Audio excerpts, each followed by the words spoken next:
Close. It's going to be close.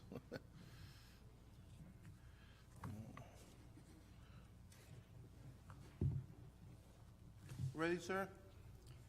Fire away. Go. Scott Gavitt, DeWitt Terrace. Council President, members of council, Mr. Mayor, fellow citizens. Oftentimes while watching these meetings from home, I would see Mr. Mack speak of the people. I am a member of the people he spoke of. I am not a public speaker, which will become painfully obvious shortly. As I have continued to watch with alarming frequency, I cannot believe the actions and interactions of the people before me. So I chose to put some of my displeasure into words for you tonight. It was after doing this I was reminded of something else Mr. Mack would say: watch the language.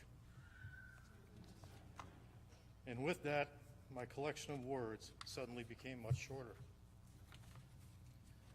I have also removed specific names and events to prevent the inevitable conclusions that I am a shill for a certain candidate. I will, however, tell you some of the words I have used to describe your actions.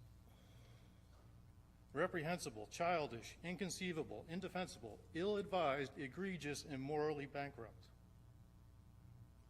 I would encourage people to watch previous meetings. I speak for myself and no one else.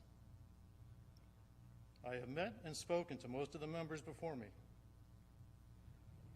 Nobody has ever been less than courteous and professional, but that seems elusive on Tuesday nights. Alliances, factions, and back-scratching appears to take precedent over the needs of the city. I do not expect you to hold hands and sing together, but I would agree it would be unreasonable of me to expect you to always agree. But I do expect that you show the same courtesy and professionalism you have shown to me, to each other. The actions over the past few months have appalled me. The constant bickering, posturing, and positioning does not serve the residents' interests. I have watched the rudeness, condescension, and infighting for too long to continue to say nothing.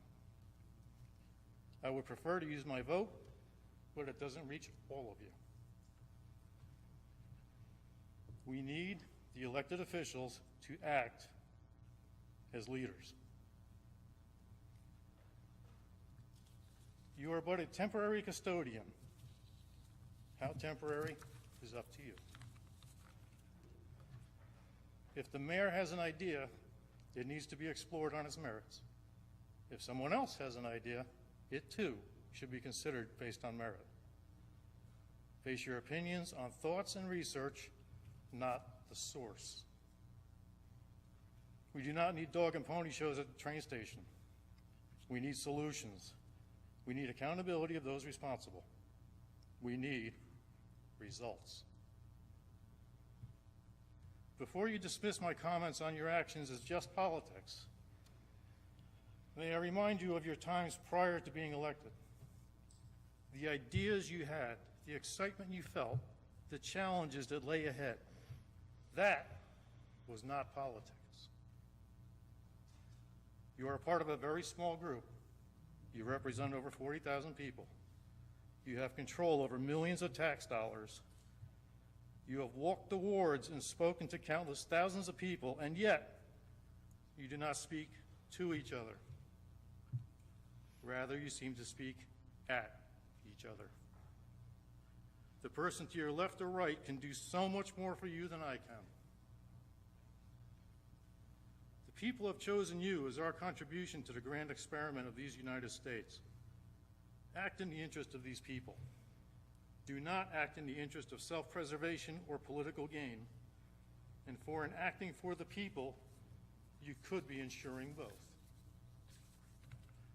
Your constituents believe in you and your message, and I admire your choosing public service despite the never-ending second-guessing and veiled threats of anonymous cowards.